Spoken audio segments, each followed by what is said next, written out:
How is everything in Saskatchewan? Brisk, brisk, big What's the blizzard. temperature? I What's the think right temps out there? right now it's warmed up a skosh. Yesterday it was feeling like minus 35, and this morning, yeah, it's with the wind it's feeling minus 31. So has been worse. What about Yeah, you? The Bahamas over there. it's still warm. I went out for last day whitetail yesterday, and nothing was moving during the day. Everything was still nocturnal, which I kind of suspected it was going to be like that. It's disappointing, but it is what it is. Like I said before, I did have an opportunity on a 4 point that I passed. And if you're going to pass on bucks that are legal to shoot for bigger deer, you cannot complain about eating tag soup. Yep. It's That's the the game we play. it's one of them things, buddy. Yeah, it sucks, but also just think that 4 point he is going to be a much better candidate next year, right? So, Yeah, for sure. So I'm excited. Got another hunt coming up in January. So I'm not to be honest, dude, I was definitely, so I hunted, so we went for that goat hunt. So I went to the Nationals. Um, we were out of town August long weekend. The weekend after I went to the Nationals with Wyatt. Went for a 2 week after that, went for 2 week goat hunt, like by the time in and out. Um, got back, elk hunting started, did some scouting the weekend before, elk hunting started. I've hunted every single weekend. Today is Sunday. This is the first Sunday I've been home since probably, I'm not even joking, probably July. So that's I was ready for the season to be over. yeah, when it gets to kind of being a bit of a grind instead of the anticipation. Yeah, and I also almost feel like um the last little bit, like you don't want to quit. Like you never want to quit, right? You're like, no, I gotta go. I gotta go. Because if you don't go, then you're not gonna get anything for sure. But I also feel that you're just not putting when you're that far in, you're just not putting the same effort into it that you are in September. Yeah, Like you're just there in spirit. Like you're just there, your body's there, but your head's just like, fuck, man. yeah, it's Yeah. it's kind of like, oh, I need to do this. I need to do this. Yeah, for sure. I think next year I'm gonna switch up my whole strategy. I think I'm gonna hunt a little different next year because the next year I have all three kids will have their hunting licenses, so I'm gonna have to strategize for that. I think I'm not gonna go for everything. Like this year, obviously elk's number one right now, but then I was going for a big mule deer, was going for a big whitetail. I think I'm gonna niche down a little bit more. I'm gonna go obviously for elk. I think I'm just going to hunt mule deer with the kids, and I'm gonna focus more on whitetail and focus on whitetail earlier Hmm. and not. So when I would typically be hunting mule deer, I'll be focusing on whitetail. So that's my plan next year. Yeah, and we've talked about this before. Sometimes that's what you got to do, especially when you're being selective. You gotta delegate your time Yeah, for because sure. Yep. Anyway, though, it is draw season, application season. We've been promising the listeners that we were going to dive into this, and well, it's time to dive into it. Hunting's over. Hunting season is over for the most part for everybody, other than some predators, some late season deer hunts. If you're in the U.S., obviously there's still opportunity. Here in Canada, there isn't, but maybe we'll do intros first. This episode is brought to you by AKU Boots, Aku Boots, however you say it. No matter the trail, we got you covered. Onyx, now available in Canada. I don't think I'd like Onyx was a tool I used a lot more this year. I definitely got to hand it to them. They definitely upped their game in with their Canadian app for sure. It was definitely nice to see in BC specifically. I didn't use it anywhere else but BC. Um, but it was nice to see the private public land boundary systems a Hmm. lot better. They are not the greatest. There is obviously better apps out there. iHunter, I think, is probably the best app for private public land boundaries. I'm only speaking for BC because I don't use it obviously in Alberta or Saskatchewan or Manitoba. So I can't speak to that, but yeah, definitely a good tool to have this year. Hopefully that's something they continue to work on, but we will get promo codes for that for the listeners, and there is promo codes for Aku boots listed down below. So if you're in need of a new set of boots, I highly recommend using those boots. At least Highly. trying those boots. Yeah, they're a game changer. I'm not just saying that because they sponsor the show. I'm saying it because they're that good. Yeah. Was absolutely pleasantly surprised with the pair I was running this year. They were spot on and hit a lot of the marks. So Yes, absolutely. So we're going to go through some stuff on US draw applications. Today we're going to be getting in sort of what the terms mean.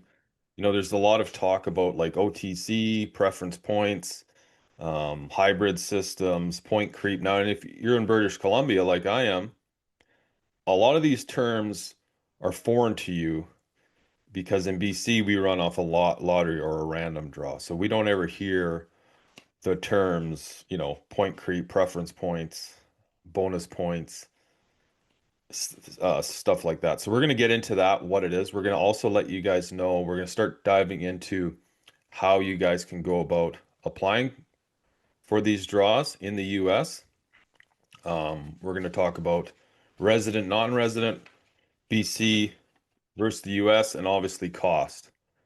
So BC does have an early season draw coming up. Now this is BC. It's pretty basic, but we've got for sheep, there is some draw units for sheep. Now that expires February. Ooh, what did we say? It was February. What's the date on that? 5th? Is it the 5th? yeah, I believe that's what we were saying. Yeah, it is early season for the 5th. So if you want to get in for that early season draw. So now just to be clear, you can draw for that. You can put your name in for that draw. And if you don't get picked, you can later put it in. You can later put in for another sheep draw, but if you get picked, you cannot put in for another sheep draw. So just to be clear on that. And then there is a bear in Haida. I'm gonna say you might want to be cautious putting in for this one because the landscape for land access in British Columbia is drastically changing. So I know a lot of guys that had LEH draws this year for a lot of the northern management units. There is issues with land access and First Nations. And so I have a feeling that there is going to be some strategy involved in drawing for BC and putting in for these lottery draws for land access. So you might want to look into if you're thinking about drawing like a caribou tag up in Region 6, you might want to look into where exactly it is and either talk to that band about access and stuff. But I think this is all something new, and I think this is something that BC residents are definitely going to have to start paying attention to. Is there any early draw seasons for Saskatchewan? Alberta, I don't think there is. We don't have Derek on the show right now to confirm that. I guess we could have did it, but I don't think there is any for Alberta. If there is, I will make a note of that and put it in the description. And we'd love to hear from you guys too. Please comment if you're watching this on YouTube or write us and let us know if we're making any mistakes. Fact checks are always the best. We're doing our best to get accurate information to you guys, but obviously, um, Always check the regs where you're going. yeah, definitely always don't go by us for sure. Definitely check the regs. But if there is anything that you know for sure we're getting wrong, please let us know. So Sasky, no early Yeah, draws. no early draws. It is all one collectively, and you have a month to get them all in. And That is in May. Okay, so we'll get into that a little later when that's closer. And Manitoba does have different kinds of draws. Theirs is later as well. I know they have like an elk landowner draw. They've got an elk big game draw, a moose. They got a moose draw and stuff like that. And you have to be a resident of Manitoba to put in for LEH. Same as British Columbia. Alberta, I know non-residents, not alien residents, non-residents can put in for points in Alberta. I know that for a fact because I've been doing it. Saskatchewan, we can also. So me as a BC resident, I can put in for a draw in Saskatchewan for whitetail. Yep. Anything else? To my knowledge, man, that is all that is available to non-residents is whitetail. Yeah. So resident, non-resident. Now the nice thing about draw systems in the US is that a non-resident is a non-resident. Yep. In Canada, a non-resident is different than an alien resident. So a non-resident is a Canadian citizen that's a non-resident of that province. So if you are outside this country, Canada, and you want to hunt in Canada, you are considered an alien resident. The best of my knowledge, and I could be wrong, you have to go through a licensed outfitter. For the vast majority, there's obviously exceptions like waterfowl. You can freelance waterfowl and just come up here and hunt. Okay. But for big game primarily, like you said, it you have to go through an outfitter for all those. Yeah. So something to think about if you're in the US wanting to hunt in Canada, you're going to have to save a few bucks. Now, obviously, the price of outfitter costs have gone, well, I shouldn't say. I really don't know how if they've gone through the roof, but I know the price. I see the prices that they are now, and some of them are crazy. Like some of those sheep draws, or sorry, the sheep hunts, you're looking at 90, $100,000. But I Yeah. guess if you have if you're, you know, I don't even want to say millionaire because I think millionaires, like a millionaire is not even enough. I think, a multi-millionaire and you have just millions of dollars in cash flow just sitting around burning hole in your pocket, then a Yeah. hundred grand, it's doable, right? Yeah. The average blue collar guy might struggle throwing 100 G's at a hunt, but hey, if you're good with money and that's a dream of yours, Do you think good on you. your wife would be okay if you said, "Hey, babe, I'm going to refinance the mortgage to go on a sheep hunt," and then you come back and you don't even get a sheep? Yeah, I mean, Because I that's not a probably guarantee either. absolutely not. It's still hunting. So, yeah, I think that would be some tough, murky waters that I wouldn't want to get into. My goodness. So, real quickly before we get into some of this US draw strategy and draw system, I think today we were talking, Landon, we're just going to talk about the terms, what they mean. It's a lot of costs. You got some information on broadheads and rifle selections. We'll talk a little bit about getting firearms and rifles into the US. And then we're going to dive deeper into dissecting maybe a block of states with a province. And we're kind of just gonna, we'll get into that. And we'll just, if you're thinking about hunting New Mexico, you'll definitely want to tune into that specific episode because we'll dive into specifically the strategy to do that and kind of the draw odds. And we're going to get a little bit of information on the webpage, which will be available soon, and it'll have all that information on there as well. Um, so in BC, you need a so like in BC, you can come over here, Landon, as a Saskatchewan resident, and you could hunt anything but sheep as long as you have, for big game anyway, as long as you have a hunter host. Yep. Now, small game like birds, turkeys, you can just pay 75 bucks and you can come over and hunt those.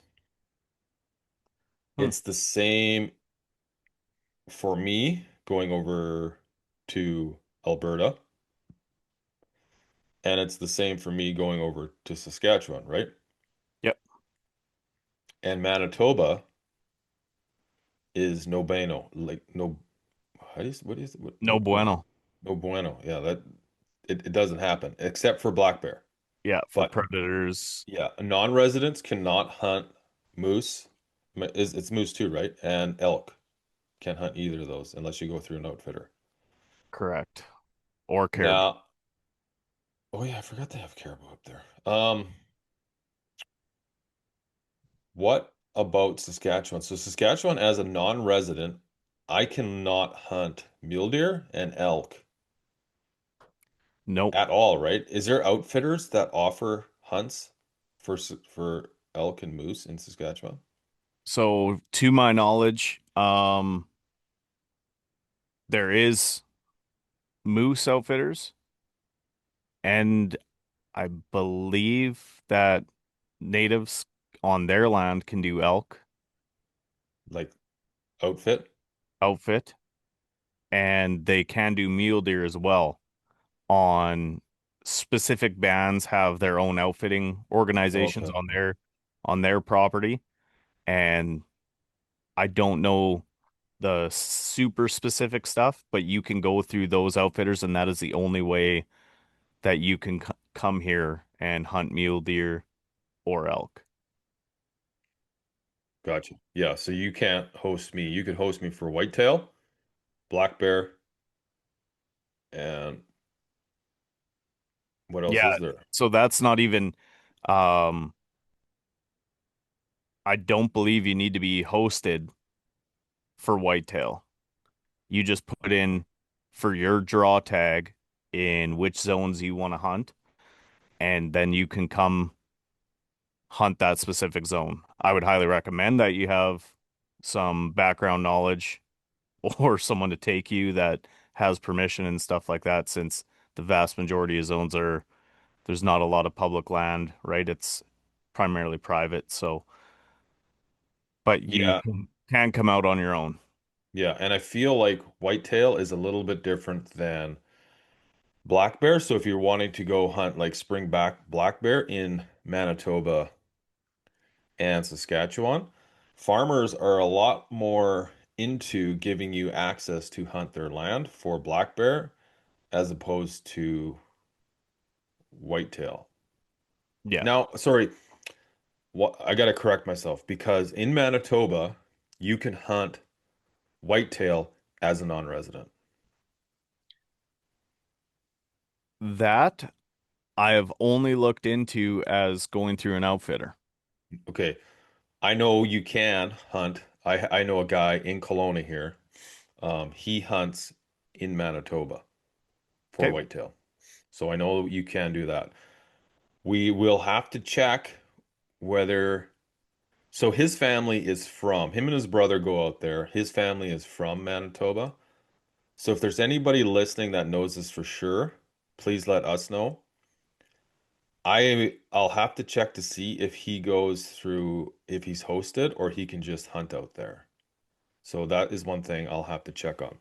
Um, yeah, but I know you could do whitetail as well. So, and Northwest Territories, Yukon. So I know in the Yukon, you have to be hunter hosted as well because a friend of mine, Paul McCartney, lives up there. We've often talked about it. I would love to go up there and do a grizzly bear hunt somehow without having to pay $40,000 or whatever it costs to go hunt a grizzly bear. I don't see the grizzly bear hunt coming back in British Columbia. And even when it was here, it was in a on an LEH for the most part. I never got that draw. Lottery. So, a few things in the US. Now, I know there was a while back ago, there was a lot of pushback on Montana cutting draw tags for non-residents. Did you hear much about that? Yeah, they cut around 2,500 deer tags. Yeah. So they cut 2,500 deer tags for non-residents only. Yeah. So what like I know there's a lot of guys kind of pissy about that, but it's pretty interesting how a lot of these draw systems work, especially so like let's talk about that Montana draw, for instance. They had college tags. So if you were in college, and I don't know if it was you were getting a certain GPA or certain grade level, but if you were in college, you were allowed to go down and get a deer tag. Now they actually had deer moose combo, or sorry, elk deer combo tags, right? That was a Yep. combo tag. But then there was a lot of, I guess a long time ago, a lot of people were like, well, we don't want to hunt elk and deer, so we need to split these up. So they separated a bunch of the deer from the elk tags and then they gave those out as well. So, but they had always had this one specific number where they're like, we're gonna give 17,000 non-resident tags out per year, right? And it's nice in the States. So let's just do a little bit of clarification and we'll jump back into this. The US, for the most part, in a lot of states, they give out tags for what their biologists and for what their management officials feel that the herd populations can sustain. So all that information, all that data that comes back, in a lot of these states, most of the states, mandatory reporting is required, which is Mhm. good. I agree with that, right? Yep. Like First Nations should be reporting, resident hunters should be reporting, right? Yep. Now, obviously, there's a lot of outside elements. We can't get the wolves. We're probably going to have a hard time getting the wolves to confess to how many deer they kill, the cats and stuff. Road collisions obviously is a big one. I know, especially in BC, that is a huge hit to the mule deer. So obviously, those numbers are going to be, those are going to be estimated guesses. Yep. So they give out tags, and now a lot of these, you know, in some states, for some species, they have first come, first serve. So they're going to give out, for residents or non-residents, they'll give out 10,000 tags to, and it's on a first come, first serve basis because they only want 10,000 deer taken per year, which is a good thing, right? Yep. So they kind of have an idea of what the herd or sorry, the population of, say, deer in the specific unit can handle, and they give out that many tags to that. So back to Montana, they're giving out 17,000 non-resident tags. Now that was, to my knowledge, that was tags that were deer and elk combined. And then they broke out a bunch of deer tags. And now that was on top of the 17,000. And then they get into college tags. So they're giving college students, if you're in college, and I think the system's still around, if you're in college, you can go down and you can get a deer tag. Now Mm. that's on top of the 17,000. And then they also came out with people in the legislation came out with this uh I think it was called Bring It Back. So if you used to be a resident of Montana, you can get more tags. So now that's on top of the 17,000, right?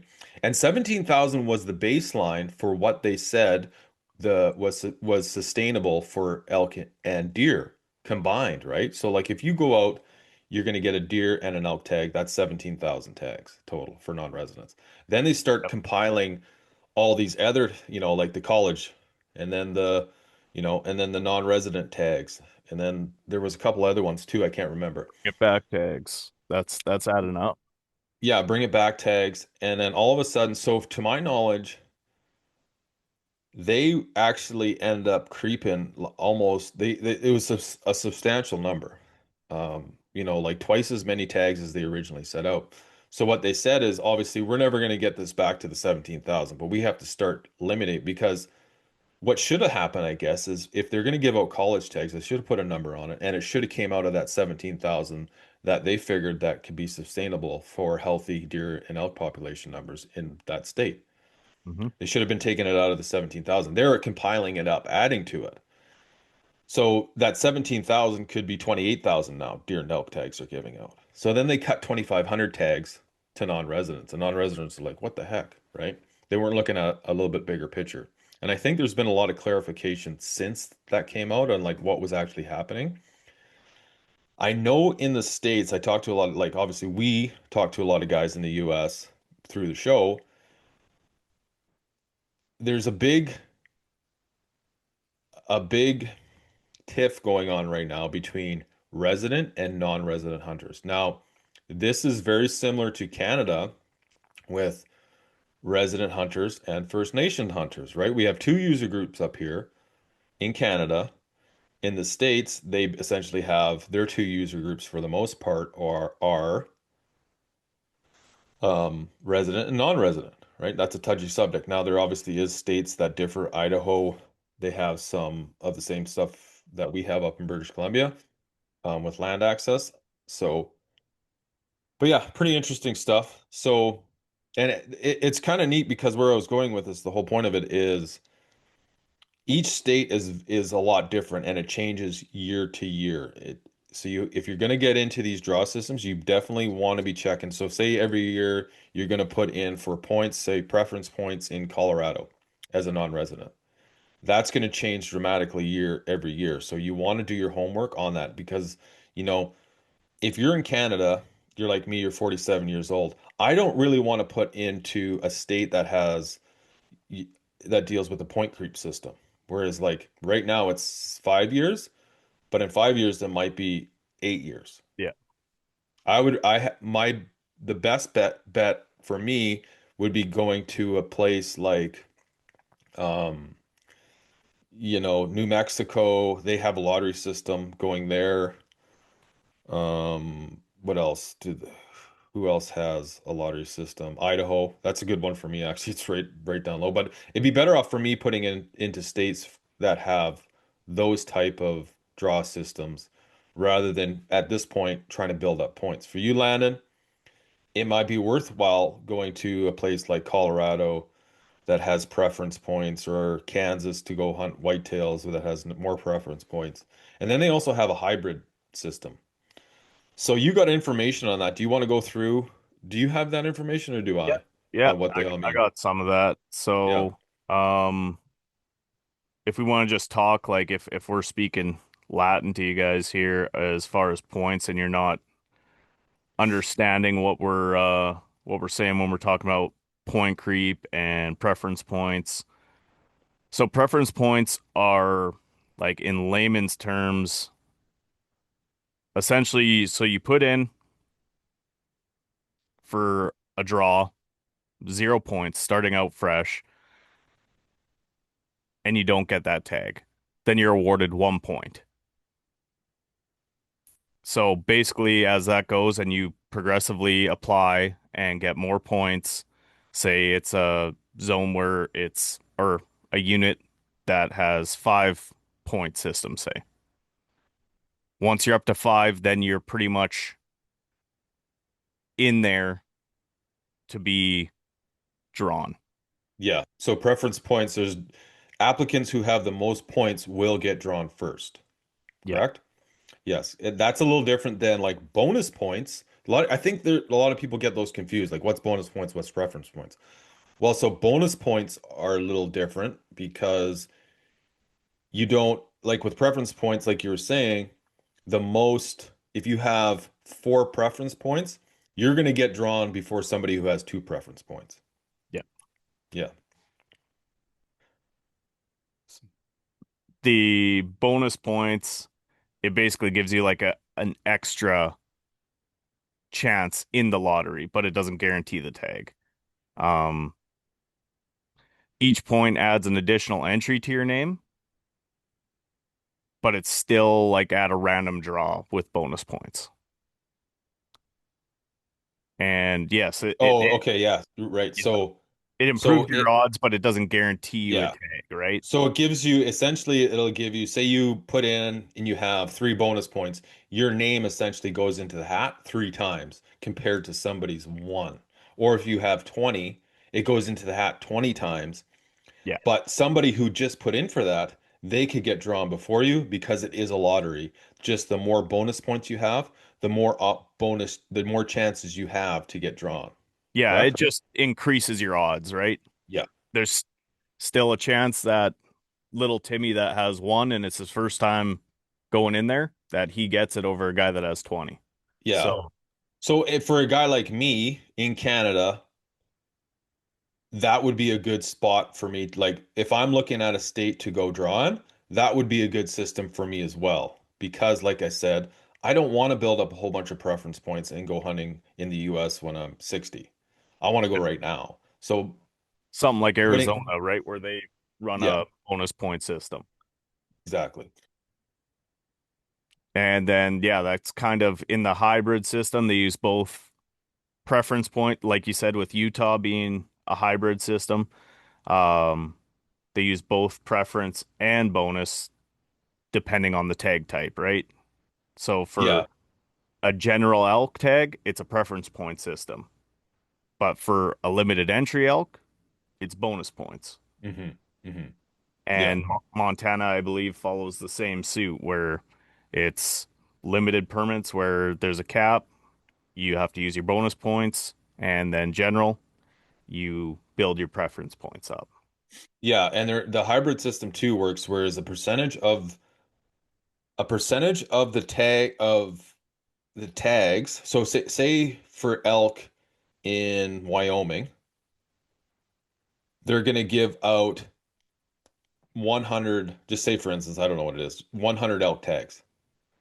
50% of those tags, or say 50 elk, get allocated to preference points.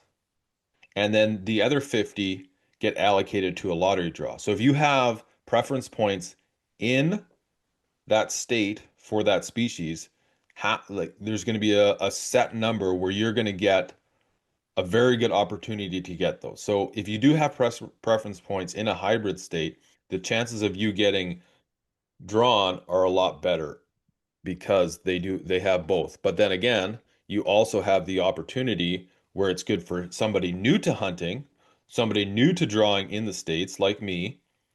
They still have a lottery, so you still do have opportunity there, Yeah, right? I And believe they also, do. Sorry to cut you off. I believe at in Wyoming, I think they do about 25% are thrown into a lottery okay. when 75 is kept in the preference point. Oh, okay, that's what it is. Perfect. And then they have a point creep system, Yeah, which so we were just talking about. For a guy like me, you have to be very w weary of point creep because, like I said, if you're putting in for a draw, if I'm putting in for a place that has a point creep system or the where the point creep system, and I think that like in Alberta, I know Derek, he's been putting in for some draws.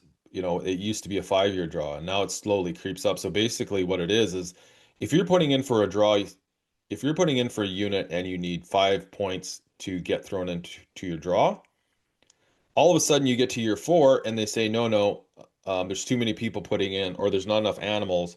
We're going to change this to 6 years. And then that's what they mean by creeping. It slowly keeps creeping up. yeah, and that's Whatever something that we're might be. dealing with in Saskatchewan here. So they don't refer to it as points, but it's different tiers when you apply in Saskatchewan. So you start in pools, right? So it's, for example, you start at say uh D pool, C pool, A pool, or B all the way up to Super A, and then once you're in Super A for 10 years and without getting drawn, then you go into a legacy pool. And the issue we're running into with some of our draw tags is around there's going to be thousands of guys in the legacy pool within a couple years, and then we're going to be right back into the same scenario because it was only a few years ago that they introduced that legacy pool. And the issue was with Super A, there was guys that have been Super A for, you know, well over 10 years and still weren't getting drawn because they were in the same group as guys that just got into Super A. Yeah. So once you get all those people into a legacy pool like that, like thousands of them, essentially point creep comes into effect when there's more applicants at that tier than tags, is my understanding. Yeah, you get too many people in there for the amount of tags they want to give out. And I guess, but the interesting thing is with the baby boomers being a big percentage of the people who are drawing, it's going to be really interesting to see because a lot of those people are going to age out, right? Like Yeah. you look at my dad, he's a baby boomer. I mean, he's in the 70s. My mom's a baby boomer. She's getting close to 70. She's pretty much, I think, at the last, um, she's at the last little bit of it, of the baby boomer generation. So, Yeah, and that's a topic that is definitely something to consider. It seems like there is not as many people that are coming into hunting that are leaving. yeah, for And sure. And I think that's going to be a problem all around with hunting is because obviously the less hunters there are, the less votes we're going to have, the quieter our voice is going to be when it comes down to management, opportunity, and hunting in general, right? yeah, well, and yeah, there's the topic of being united and hunters being their own worst enemy. And uh Yeah, I really hope that changes, but anyway, we're not here to talk about yeah, that right yeah, now, are we? yeah.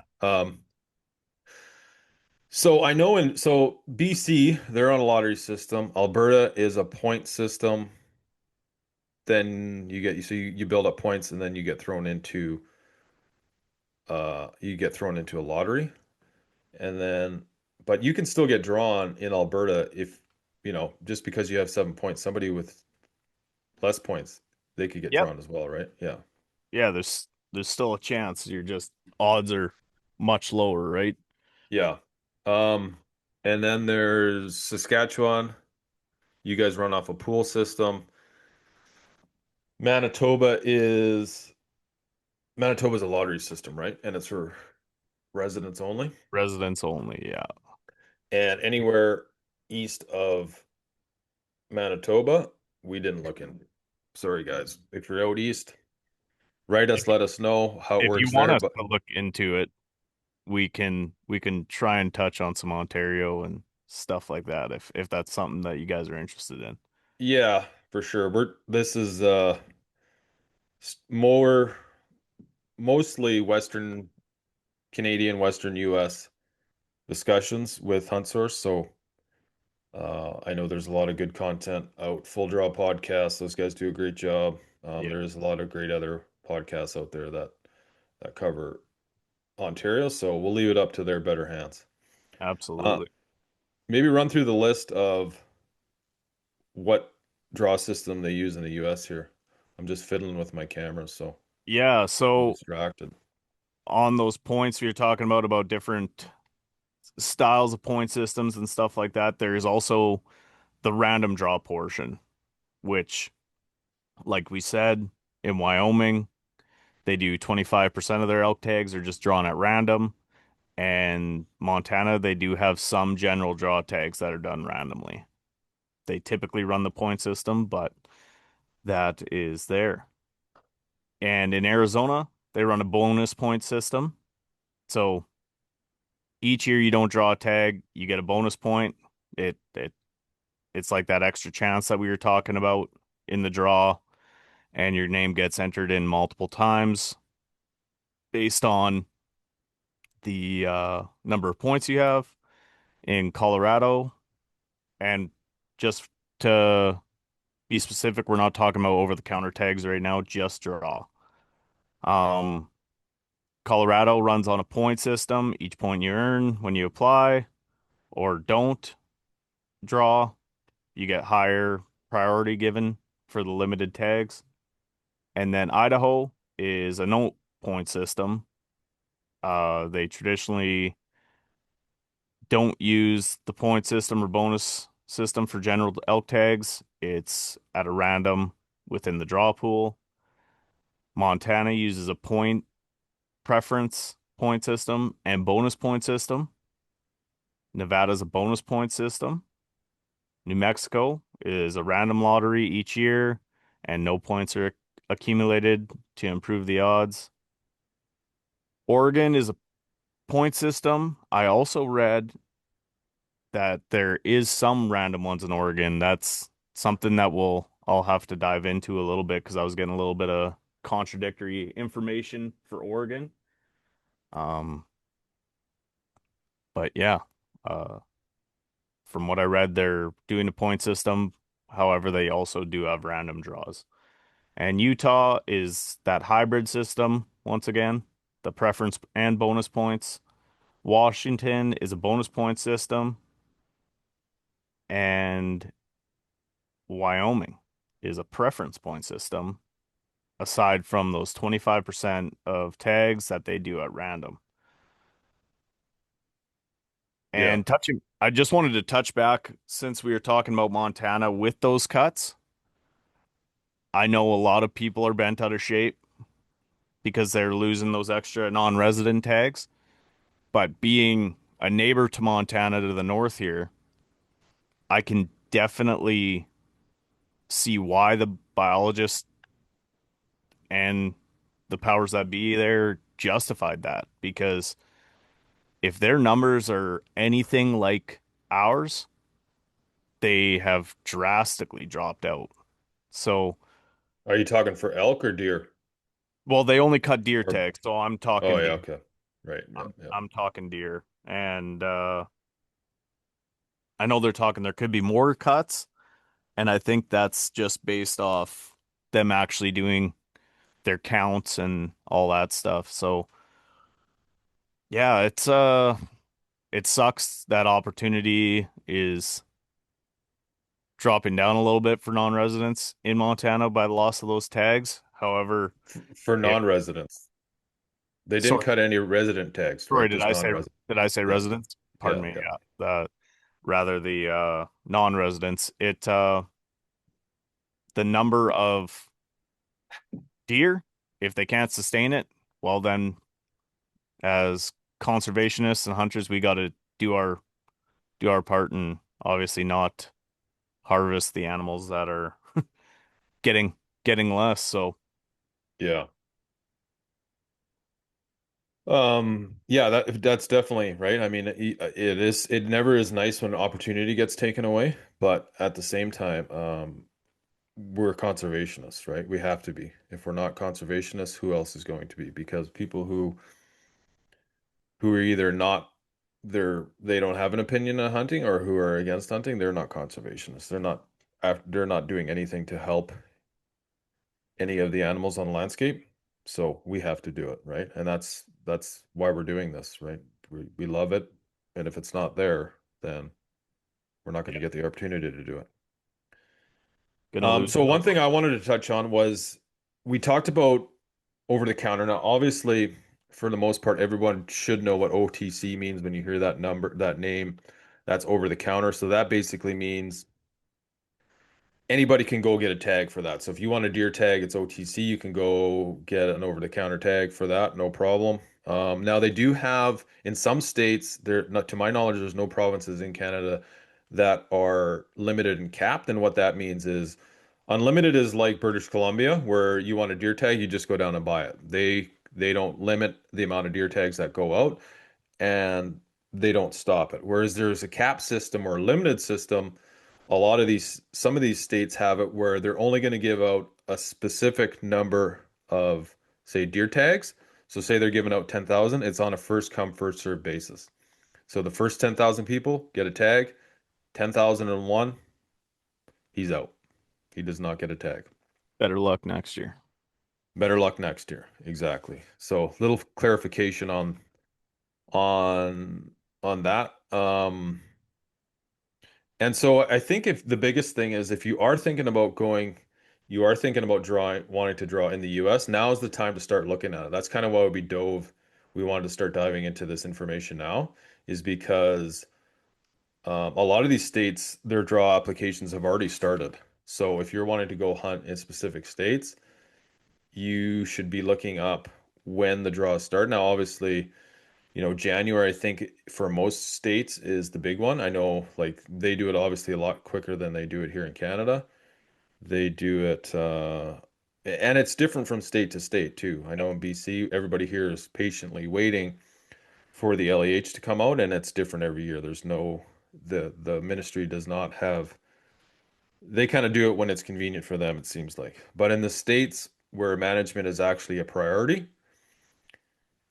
it's a lot more structured. So if you're wanting to go hunt in Montana, Colorado, and I think Colorado might be changing a lot of their non-resident access. So that is something what we'll dive into when we get to Colorado. But over the next month, we're going to be diving into each of these states. We're going to get into some of the provinces stuff. Obviously, it's a lot easier to dive into Canadian information than it is. It's a lot more complex down the U.S. just because there's a lot of states too. And like, I don't know if you want to touch on this, Landon, is like broadheads. So like in Canada, there's no restriction on broadheads. You can use whatever, right? Yeah, and actually, in recent years, like you weren't able to use expandables in every state. Like there's a lot of, and that's like we talked about earlier. Make sure if you're planning to go hunt in Idaho, dive into those regulations because there is a lot of very specific things that differ from state to state. Um, as of 2022, expandables are legal in all 50 states now. Oh, is that right? I didn't Yeah. know that. That being said, every state does have their own kind of rules. Like in Hawaii, you have to use over a 3/4 inch cutting diameter broadhead. Um, then you go to other states, you have to use over a 7/8 inch cutting diameter broadhead. And by diameter, they're meaning at least two blades that are sharpened blades over the length of or diameter of 7/8. And also barbed is another topic. Like you can't have barbed broadheads. I think that's for most states. I believe Georgia you can still run barbed broadheads. Um, so just little stuff like that. It's really important that you dive into that. Idaho, you can't run a light on your site. So Yeah, that's really interesting to me. The no light on your site. yeah.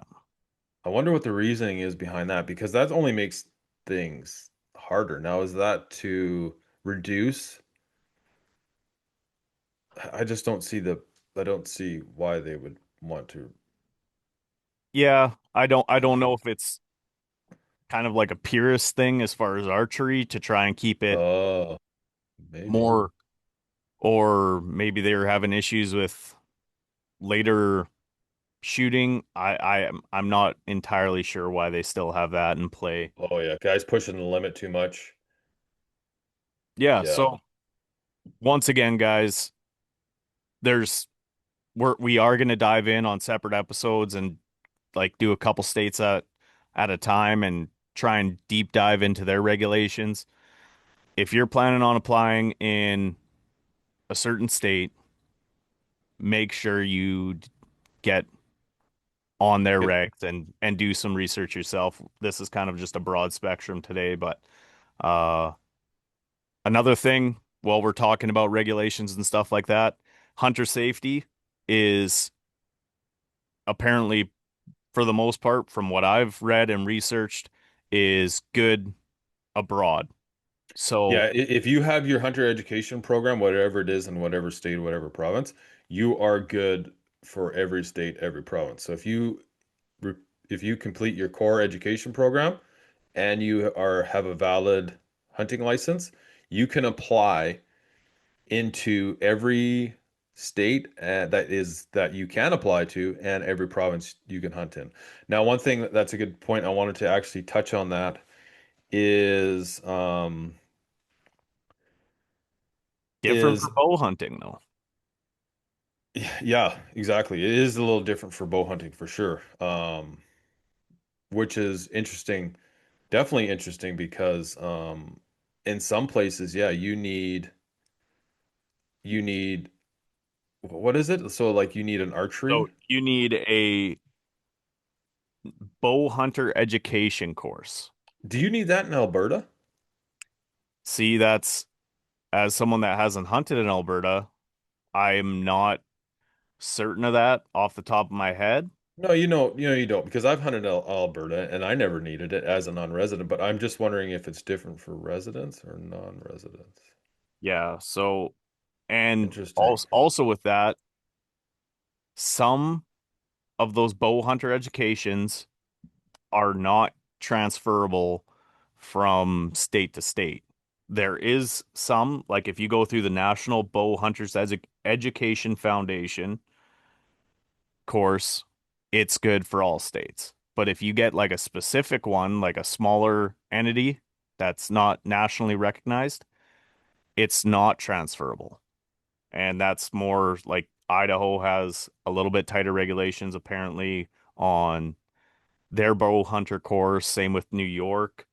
So it's something, once again, we'll be touching on more of these specific stuff per state. However, yeah, Yeah.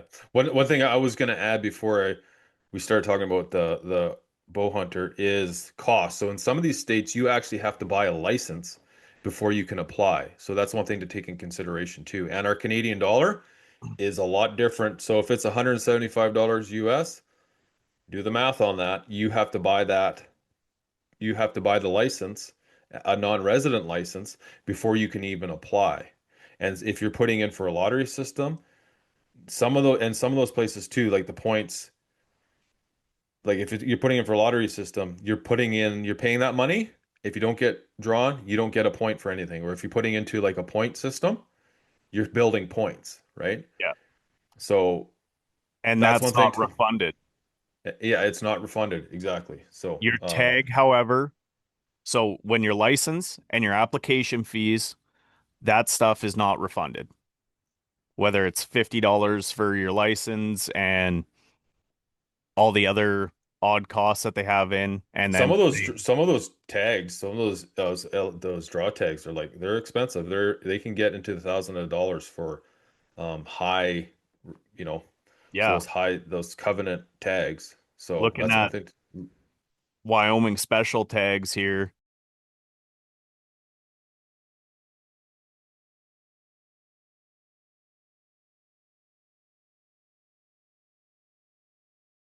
converted to Canadian is 1750, and that's just like a rough guesstimate, right? So like Yeah, that's a lot to be dishing out.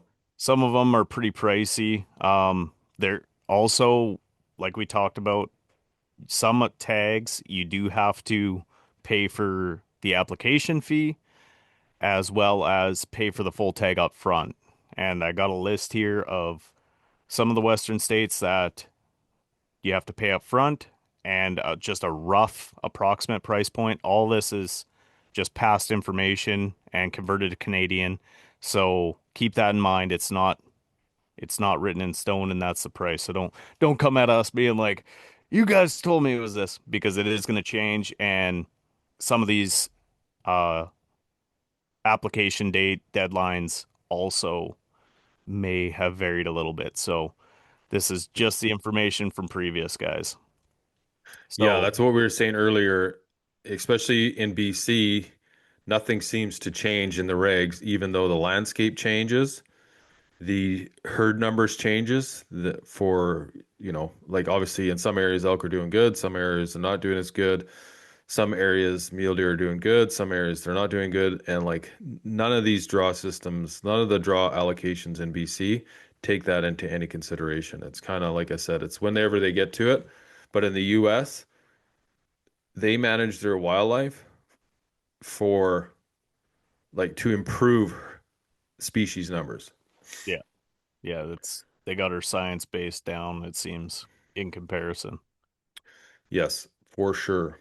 So Arizona, you are required to pay for the full tag at apply, and some of those costs, and these are for elk, are from around 900 to 1050 Canadian, and that's in early February is when the deadline closes for those. New Mexico, same thing. You gotta pay for the tag when and the application. and it's around that 1,050 to 1,150, and that application deadline is mid-March. Nevada, same thing. And some of those tags are going from 1,600 to 1,750, and that's mid-May. So some pricey tags. Um, and the same goes for Nevada, Utah, Oregon, and Washington. And it's kind of all in that general same price point, guys. Nevada's mid-May for the deadline. Utah is late April. Oregon is May 15th. Washington is late May. Wyoming, for non-residents only, you have to pay up front, and it's in around that $1,000, and it's at the end of January. Montana, for non-residents, you have to pay, and it's around 1,600 bucks, and April 1st is your deadline. Colorado, you'll have to pay for the application fee. However, you don't have to purchase all your tag and everything up front. Um, but those are around 1,000 bucks, and that's early April. Idaho, you don't have to pay up front. If drawn, you will be thrown on there, and that is for early June, is what it's saying here. Wow. Yeah, that's late. That's pushing it. And Alaska, that draw deadline unfortunately was mid-December, and you don't Oh, have to they're pay they're really really early. early. And Yeah. that's same for a bunch of those Idaho tags, different from these ones. Like if you're just going for general, um, those deadlines were mid-December already. Oh, wow. Yeah. Really early. I mean, the nice thing is you have time. The nice thing about a lot of these states too is that they do give you lots of notice. So you know early on if you got your draw or not.